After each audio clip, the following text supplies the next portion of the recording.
जय हिंद साथियों। मैं आज के स्वामी आप सभी का स्वामी क्लासेस फाजिलका में स्वागत करता हूं। साथियों, आज की जो क्लास है हिंदी व्याकरण से संबंधित विस्तृत अध्ययन की ही क्लास रहेगी और आज की इस क्लास में हम विराम चिन्ह का विस्तृत रूप से अध्ययन करेंगे।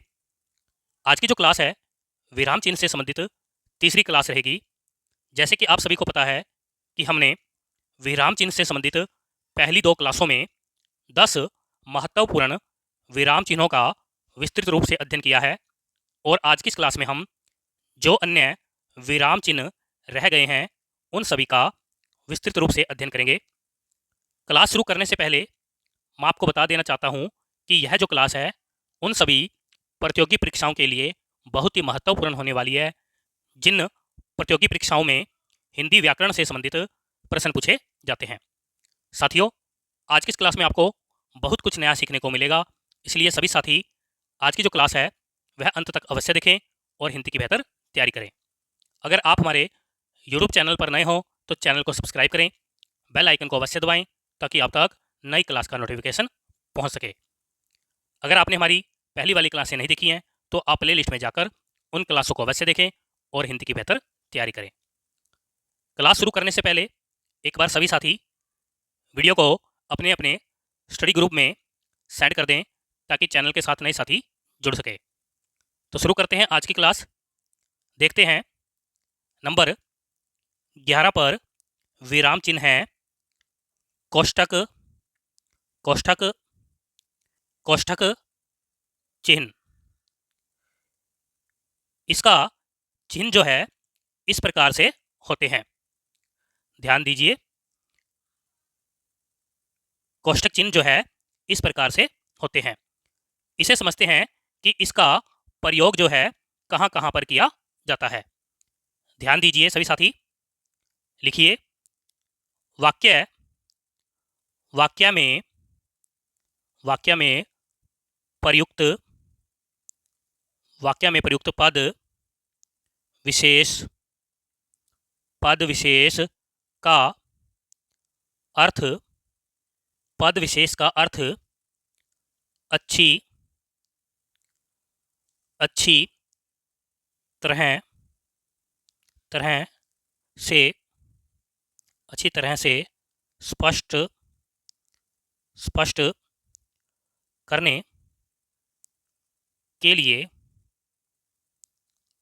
करने के लिए, कोमा वक्ता के, वक्ता के मनोभाव, मनोभाव, वक्ता के मनोभाव को स्पष्ट, स्पष्ट करने के लिए, के लिए कोष्ठक, कोष्ठक चिन्ह, चिन्ह का प्रयोग, प्रयोग किया जाता है। ओके जी, यानी कि वाक्य में प्रयुक्त जो शब्द विशेष का अर्थ अच्छी तरह से स्पष्ट करने के लिए या वक्ता के मनोभावों को स्पष्ट करने के लिए हम जो है कोष्ठक चिन्ह का प्रयोग करते हैं। जैसे, जैसे देखिए नंबर 1 पर है सहर, यानी कि सुबह होते ही, होते ही चिड़िया, चिड़िया चह चहाने, चिड़िया चहचहाने लगी।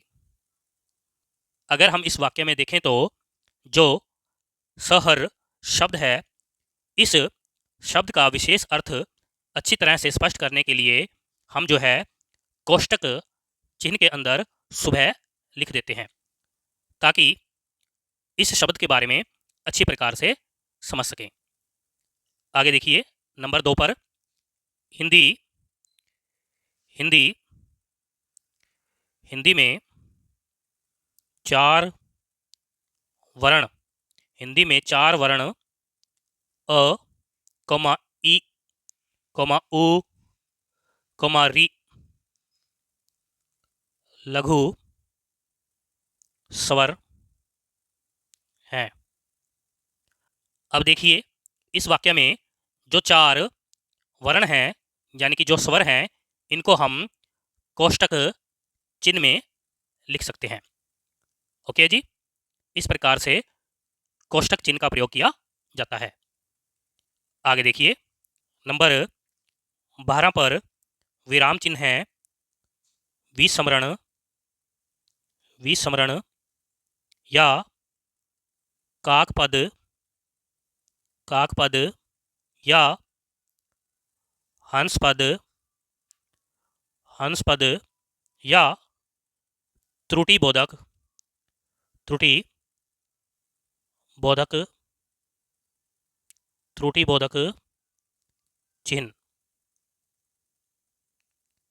इसका चिन्ह जो है ऊपर की तरफ या नीचे की तरफ इस प्रकार से होता है। ध्यान दीजिए, इसको समझते हैं कि इसका प्रयोग कहाँ कहाँ पर किया जाता है। लिखिए, जब जब किसी वाक्य या वाक्यांश, वाक्य या वाक्यांश में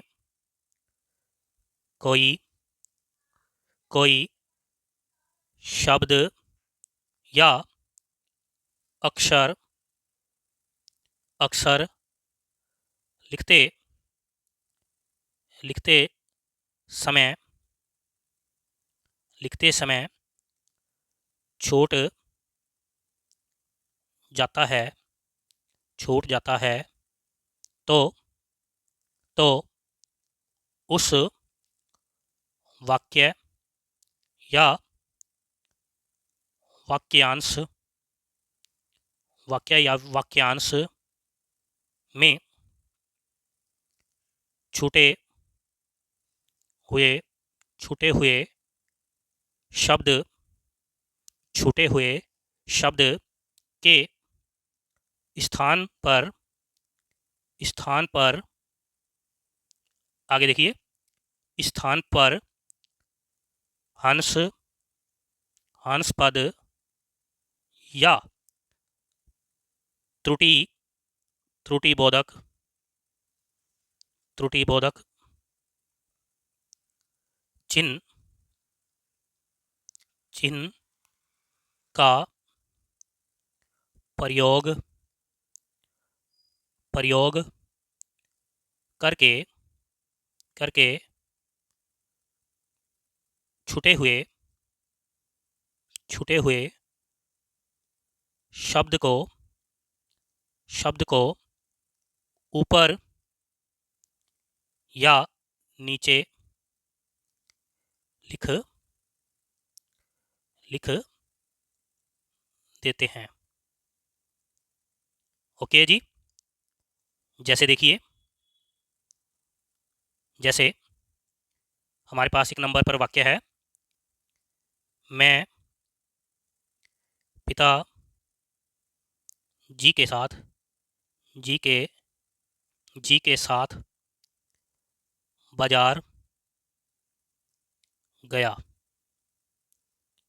अब इस वाक्य में देखिए, हम जो है एक शब्द लिखने से छूट गए हैं, यानी कि हमसे एक शब्द इस वाक्य में नहीं लिखा गया है। उसे लिखने के लिए अब जो है हम हंसपद या त्रुटिबोधक चिन्ह का प्रयोग करेंगे, जहां पर वह शब्द हमें लिखना है। ध्यान दीजिए, इस प्रकार से हम हंसपद या त्रुटिबोधक चिन्ह का प्रयोग करेंगे और जो छूट गया है शब्द उसे ऊपर लिख देंगे। ओके जी, अगर हम नीचे की तरफ करके हंसपद चिन्ह का प्रयोग करते तो हम इस शब्द को नीचे लिखते, यानी कि इस प्रकार से इस चिन्ह का प्रयोग किया जाता है। ओके जी, अब यह वाक्य होगा, मैं पिताजी के साथ बाजार गया। आगे देखिए, नंबर 13 पर विराम चिन्ह है लाघव, या संकेत चिन्ह। इसका चिन्ह जो है इस प्रकार से होता है। इसे समझते हैं कि इसका प्रयोग कहाँ कहाँ किया जाता है। ध्यान दीजिए सभी साथी, लिखिए किसी किसी प्रचलित बड़े बड़े शब्द किसी प्रचलित बड़े शब्द के छोटे रूप या संक्षिप्त संक्षिप्त रूप को लिखने लिखने के लिए लिखने के लिए लाघव लाघव या संकेत चिन्ह चिन्ह का प्रयोग किया जाता है। ओके जी, जैसे देखिए, जैसे हमारे पास एक शब्द है डॉक्टर। अब डॉक्टर शब्द को यानी कि इस शब्द को छोटा रूप करने के लिए या संक्षिप्त रूप में लिखने के लिए हम क्या करेंगे कि डा डालकर पीछे लाघव चिन्ह का प्रयोग करेंगे। इस प्रकार से यह डॉक्टर शब्द बन जाता है, यानी कि डॉक्टर शब्द का संक्षिप्त रूप बन जाता है। दूसरा शब्द देखिए, मध्य प्रदेश। अब इस शब्द का संक्षिप्त रूप लिखने के लिए हम क्या करेंगे, म के पीछे लाघव चिन्ह का और प्र के पीछे लाघव चिन्ह का प्रयोग कर देंगे। इस प्रकार से हम जो है लाघव या संकेत चिन्ह का प्रयोग करते हैं। ओके जी सभी को, आशा करता हूं कि आप सभी को समझ में आ रहा होगा। आगे देखिए, नंबर 14 पर विराम चिन्ह है दीर्घ उच्चारण या प्लुत चिन्ह। इसका चिन्ह जो है इस प्रकार से होता है। ओके जी, इसे समझते हैं कि इसका प्रयोग कहाँ किया जाता है। लिखिए, हिंदी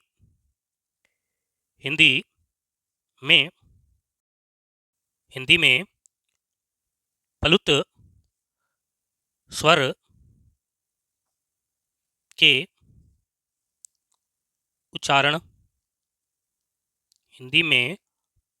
के उच्चारण में या किसी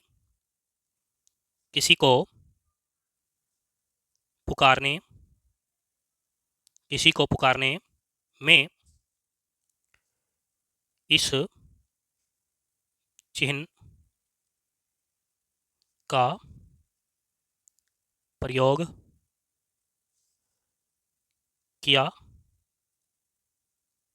जाता है। यानी कि दीर्घ उच्चारण या प्लुत चिन्ह का प्रयोग जो है हिंदी में प्लुत स्वर के उच्चारण में या किसी को पुकारने में इस चिन्ह का प्रयोग किया जाता है।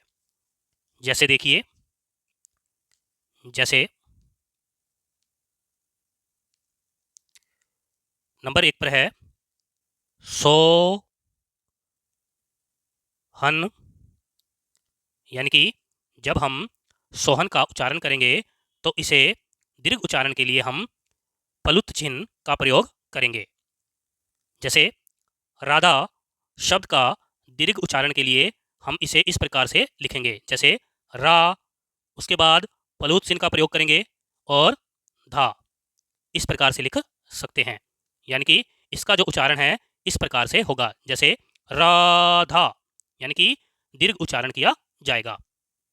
ओके जी, नोट करके लिख लो सभी साथी। अ कमा ई, कमा उ, कमा री। लघु लघु स्वर के साथ इस चिन्ह का प्रयोग नहीं होता है। ओके जी, यानी कि अ, ई, उ, री इन स्वर के साथ प्लुत या दीर्घ उच्चारण चिन्ह का प्रयोग नहीं होता है। ओके जी, आगे देखिए।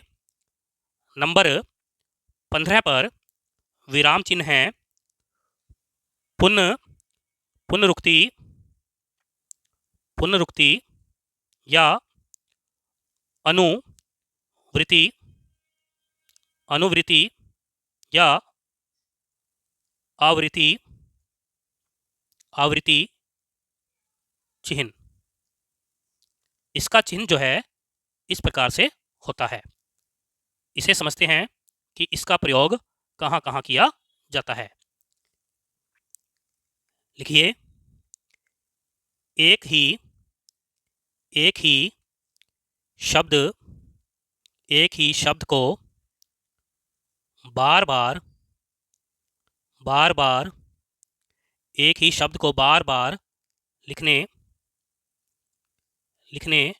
से बचने के लिए इस चिन्ह का प्रयोग किया जाता है। ओके जी, यानी कि वाक्य के अंदर एक ही शब्द को बार बार लिखने से बचने के लिए इस चिन्ह का प्रयोग किया जाता है। जैसे देखिए, जैसे लिखिए, वस्तु का नाम और दूसरी तरफ लिखिए मात्रा। नंबर 1 पर हमारे पास वस्तु का नाम है चीनी और दूसरी तरफ है 2 किलो, यानी चीनी की मात्रा कितनी है? 2 किलो। नंबर 2 पर वस्तु है, यानी कि वस्तु का नाम है चाय और दूसरी तरफ चाय की मात्रा है 1 किलो। अब किलो शब्द बार बार लिखने से बचने के लिए हम जो है पुनरुक्ति या अनुवृत्ति या फिर आवर्ती चिन्ह का प्रयोग करेंगे। ओके जी, इस प्रकार से हम प्रयोग कर सकते हैं। नंबर 3 पर हमारे पास वस्तु है दाल। अब दाल की मात्रा है जो वह है 3 किलो और किलो शब्द को दोबारा लिखने से बचने के लिए हम जो है फिर से पुनरुक्ति या अनुवृत्ति चिन्ह का प्रयोग करेंगे। देखिए, आशा करता हूं कि आपको समझ में आ गया होगा कि पुनरुक्ति या अनुवृत्ति या आवर्ती चिन्ह किस प्रकार से प्रयोग किया जाता है। ओके जी, आगे देखिए। नंबर 16 पर विराम चिन्ह है लोप या वर्णन चिन्ह। इसका चिन्ह जो है इस प्रकार से होता है या इस प्रकार से होता है। ओके जी, इसे समझते हैं इसका प्रयोग कहाँ पर किया जाता है। लिखिए, इस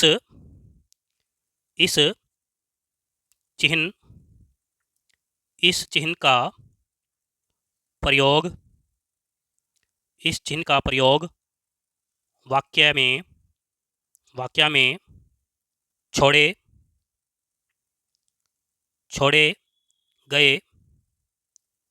गए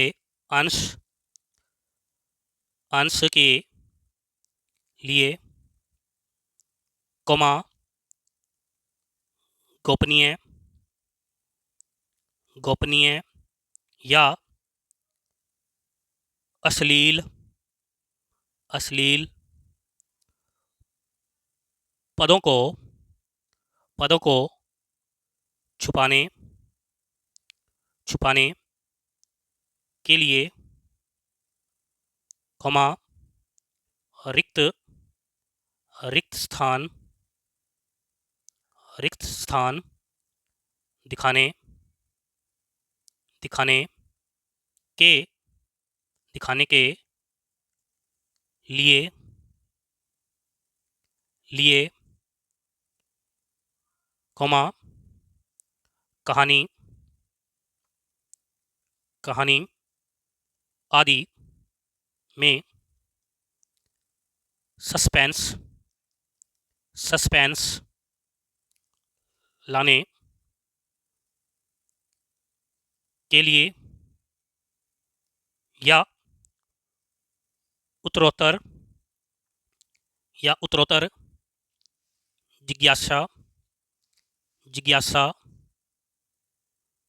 जिज्ञासा बढ़ाने के लिए किया जाता है।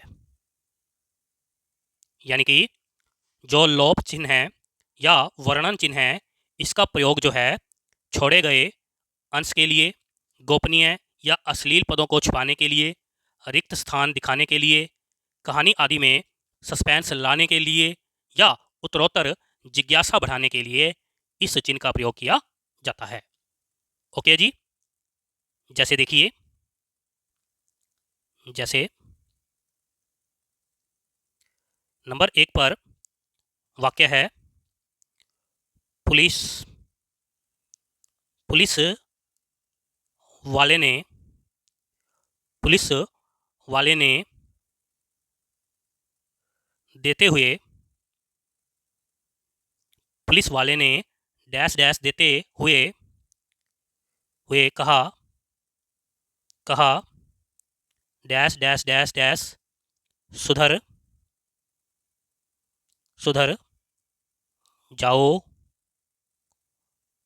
जाओ।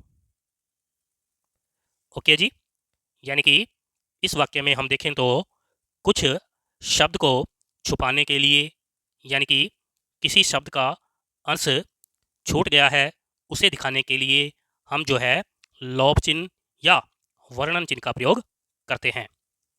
नंबर 2 वाक्य देखिए, गाय के डैश पैर होते हैं।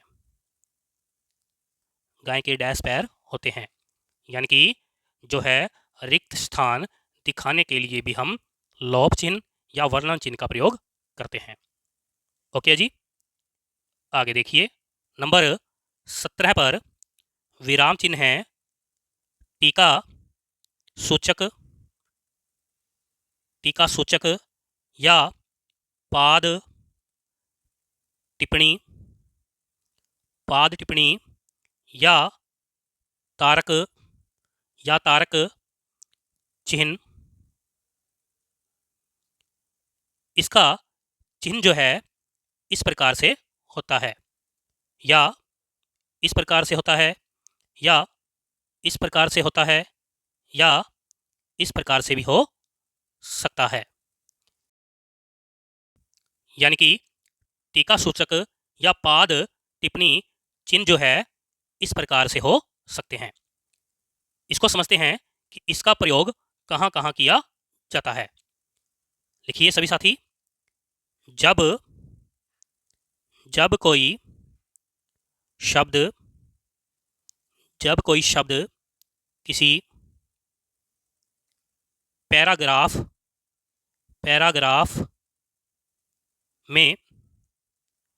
में होता है और यदि उस शब्द के बारे में सूचना आगे देखिए, सूचना देनी हो तो उस उस शब्द पर एक एक टीका सूचक चिन्ह लगाया जाता है और चिन्ह को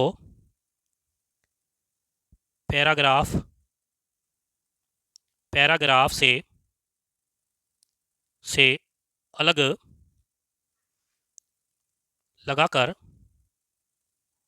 लगाकर वो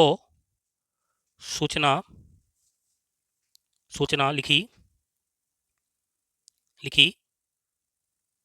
जाती है। ऐसे चिन्ह को टीका सूचक या पाद टिप्पणी या तारक चिन्ह कहते हैं। जैसे देखिए,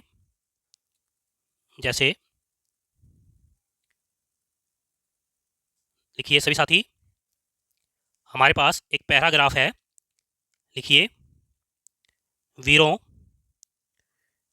वीरों को बनाने के कारखाने नहीं होते। वे तो देवदार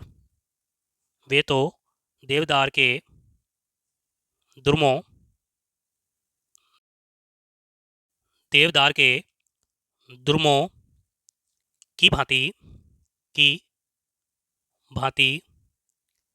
जीवन के अरण्य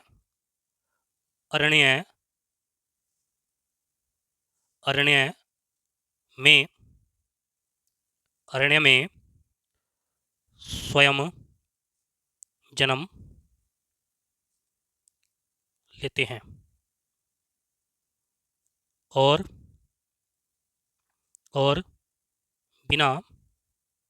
बिना किसी के हाथ लगाए तैयार होते हैं। ओके जी, यह हमारे पास एक पैराग्राफ है और इस पैराग्राफ में हम देखें तो दो शब्दों के बाद हमने जो है टीका सूचक या पाद टिप्पणी चिन्ह का प्रयोग किया है। एक शब्द है हमारे पास दुर्मों और एक शब्द है अरण्य। अब इसे आगे हम जो है अलग से चिन्ह का प्रयोग करते हुए इनका अर्थ बताएंगे।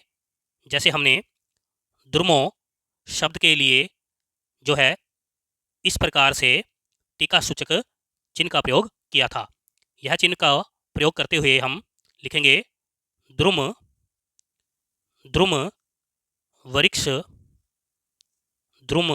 वृक्ष का पर्यायवाची होता है। ओके जी, इसी प्रकार से हमने अरण्य शब्द के साथ जो है इस प्रकार से टीका सूचक चिन्ह का प्रयोग किया था। अब हम लिखेंगे अरण्य जंगल का पर्यायवाची होता है। यानी कि हमने जो है पैराग्राफ में जो दो शब्दों के साथ टीका सूचक चिन्ह का प्रयोग किया था उनका हम नीचे वर्णन करते हैं, यानी कि उनका अर्थ बताते हैं कि इन टीका सूचक शब्द का यह मतलब होता है। ओके जी। आगे देखिए, नंबर 18 पर विराम चिन्ह है, रेखा या रेखांकित रेखांकित चिन्ह। इसका चिन्ह जो है इस प्रकार से होता है। इसे समझते हैं कि इसका प्रयोग कहाँ कहाँ पर किया जाता है। तो लिखिए, जिन जिन शब्दों जिन शब्दों या वाक्यों वाक्यों के विषय में कुछ कुछ विशेष कुछ विशेष अवधारणा अवधारणा देनी देनी होती है, तो उनके नीचे उनके नीचे रेखा या रेखांकित रेखांकित चिन्ह चिन्ह का प्रयोग किया जाता है। ओके जी। जैसे देखिए, जैसे भूषण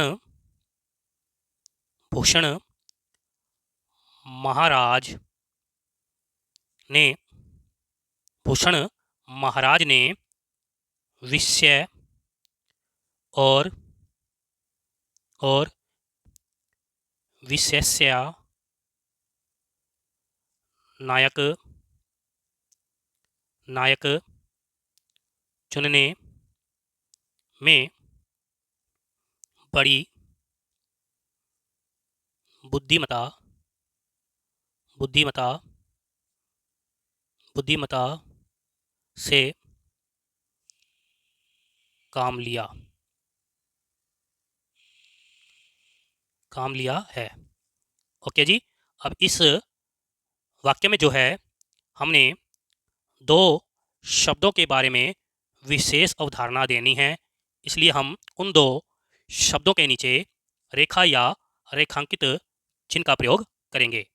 जैसे नायक और बुद्धिमता, यानी कि हमें जो है इन दो शब्दों के बारे में विशेष अवधारणा देनी है, इसलिए हमने इन दो शब्दों के नीचे रेखा या रेखांकित चिन्ह का प्रयोग किया है। ओके जी। आगे देखिए, नंबर 19 पर विराम चिन्ह है, अथवा अथवा या त्रियक चिन्ह। इसका चिन्ह जो है इस प्रकार से होता है। इसे समझते हैं इसका प्रयोग कहाँ पर किया जाता है। तो लिखिए, किसी किसी शब्द के स्थान किसी शब्द के स्थान पर दूसरे शब्द के प्रयोग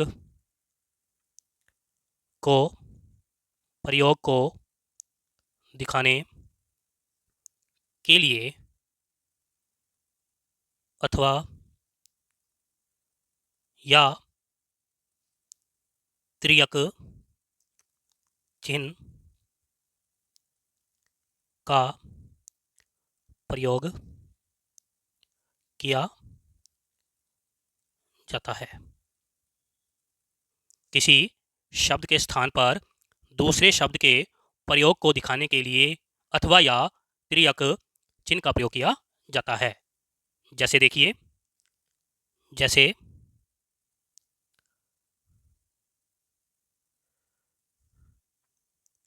नंबर 1 पर है, स्थिर स्थिर का विलोम स्थिर का विलोम चंचल, चंचल या अस्थिर, अस्थिर होता है। ओके जी। जैसे नंबर 2 पर देखिए, छात्र या छात्रा, इस प्रकार से अथवा या तिर्यक चिन्ह का प्रयोग किया जाता है। ओके जी। एक बार सभी साथी वीडियो को लाइक और शेयर कर दें ताकि चैनल के साथ नए साथी जुड़ सकें और हिंदी की बेहतर तैयारी कर सकें। आगे देखिए, नंबर 20 पर विराम चिन्ह है समाप्ति, समाप्ति सूचक चिन्ह। इसका चिन्ह जो है इस प्रकार से या इस प्रकार से होता है। ओके जी। इसको समझते हैं कि इसका प्रयोग कहाँ किया जाता है। तो लिखिए, किसी किसी लेख या अध्याय, किसी लेख या अध्याय या पुस्तक की समाप्ति, समाप्ति पर इस चिन्ह का प्रयोग किया जाता है। ओके जी। यानी कि समाप्ति सूचक चिन्ह का जो प्रयोग है किसी लेख या अध्याय या पुस्तक की समाप्ति पर किया जाता है। ओके जी। आगे देखिए, नंबर 21 पर विराम चिन्ह है तुल्यता, तुल्यता सूचक, तुल्यता सूचक या समता या बराबर, बराबर चिन्ह। इसका चिन्ह जो है इस प्रकार से होता है। ओके जी। इसको समझते हैं कि इसका प्रयोग कहाँ किया जाता है। तो लिखिए, किसी किसी शब्द, किसी शब्द का अर्थ दिखाने, किसी शब्द का अर्थ दिखाने के लिए, किसी शब्द का अर्थ दिखाने के लिए, कॉमा, किसी शब्द को दूसरे शब्द के बराबर, बराबर या समान दिखाने के लिए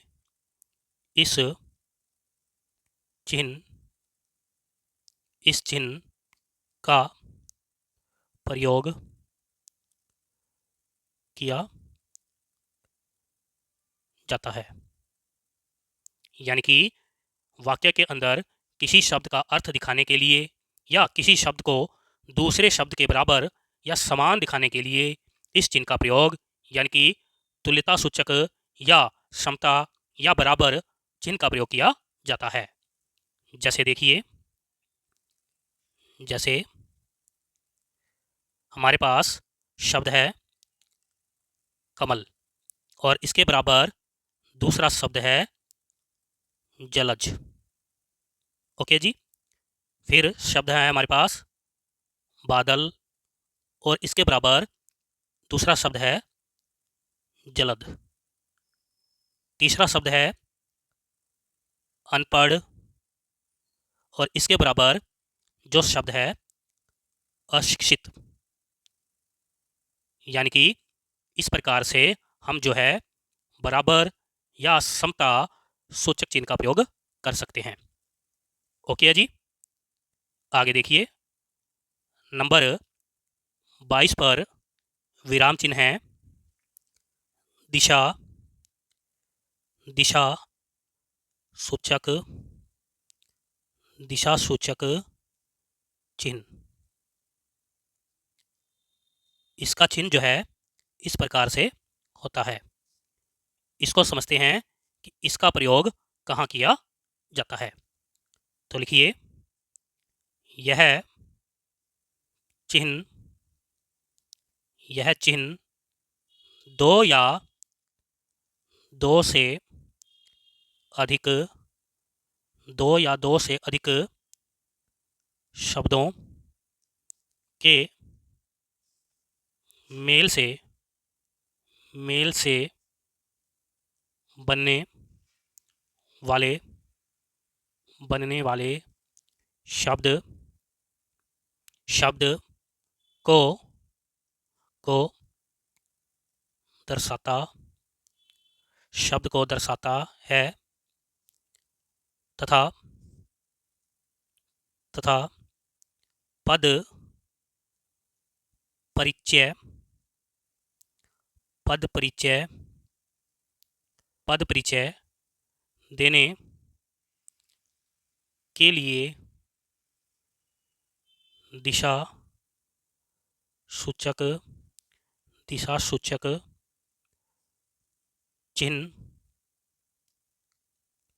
चिन्ह का प्रयोग किया जाता है। ओके जी, यानी कि दिशा सूचक चिन्ह का जो प्रयोग है दो या दो से अधिक शब्दों के मेल से बनने वाले शब्द को दर्शाता है और साथ में पद परिचय देने के लिए इस चिन्ह का प्रयोग किया जाता है। ओके जी, जैसे देखिए, जैसे हमारे पास शब्द है नदी और इसके बाद में हमने दिशा सूचक चिन्ह का प्रयोग करना है और फिर हमें बताना है कि यह जो शब्द है जातिवाचक संज्ञा है। ओके जी, दूसरा शब्द है वीणा पानी। इस शब्द के बाद हम दिशा सूचक चिन्ह का प्रयोग कर सकते हैं और लिख सकते हैं कि यह जो है बहुव्रीहि समास है। ओके जी, इसी प्रकार से शक्ति के अनुसार दिशा सूचक चिन्ह का प्रयोग करें, यानी कि यथा शक्ति। ओके जी, आगे देखिए, नंबर 23 पर विराम चिन्ह है व्युत्पत्ति या व्युत्पादक चिन्ह। इसका चिन्ह जो है इस प्रकार से या इस प्रकार से होता है। इसे समझते हैं कि इसका प्रयोग किस प्रकार से किया जाता है। तो लिखिए, किसी शब्द की उत्पत्ति, किसी शब्द की उत्पत्ति को दर्शाने, किसी शब्द की उत्पत्ति को दर्शाने के लिए जिस चिन्ह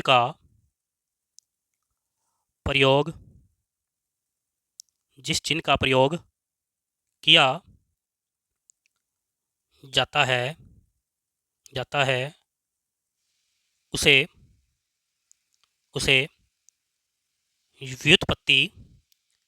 व्युत्पत्ति या व्युत्पादक चिन्ह कहते हैं।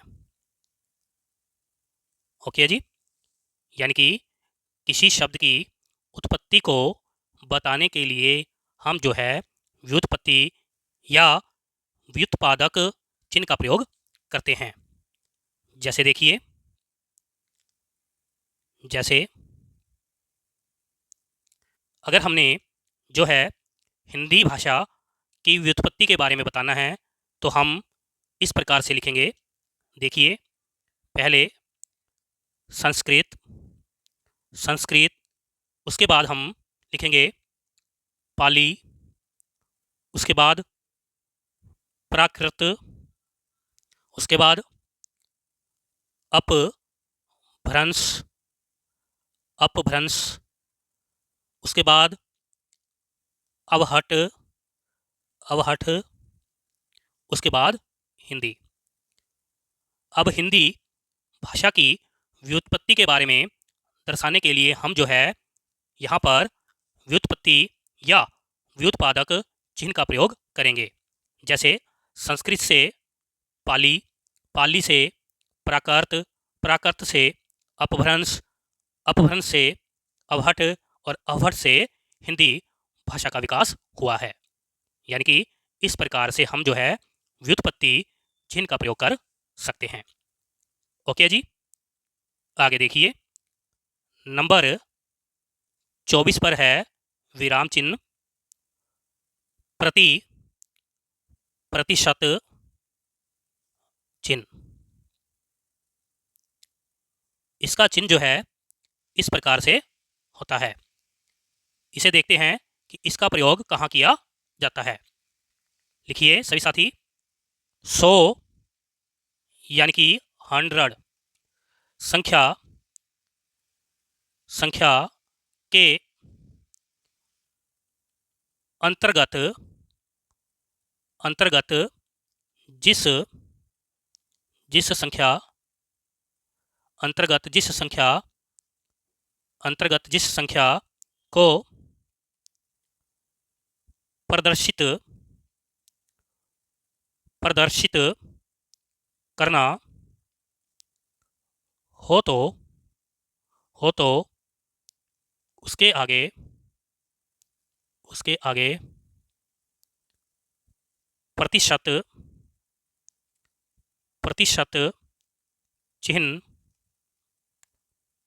चिन्ह का प्रयोग किया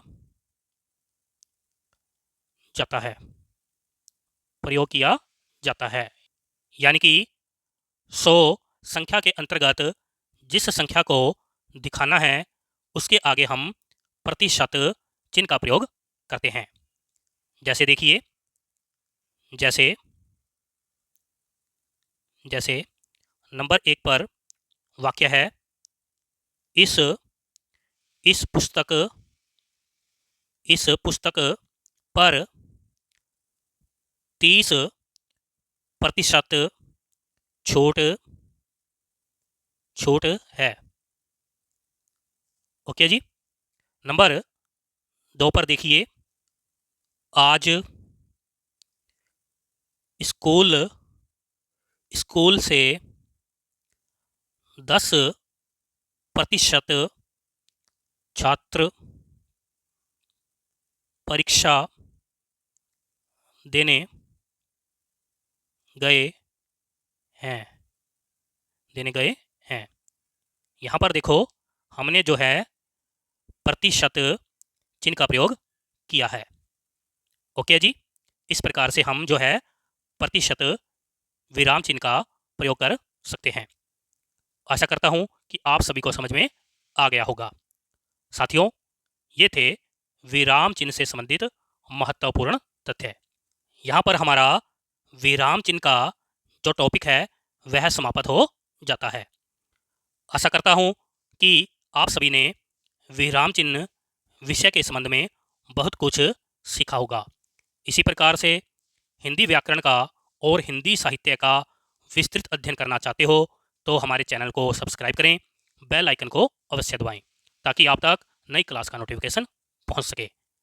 अगर आपने हमारी पहली वाली क्लासें नहीं देखी हैं तो आप प्ले लिस्ट में जाकर उन क्लासों को अवश्य देखें और हिंदी की बेहतर तैयारी करें। सभी साथियों से अनुरोध है कि चैनल के साथ नए साथियों को अवश्य जोड़ें। तो मिलते हैं अगली क्लास में, तब तक के लिए जय हिंद।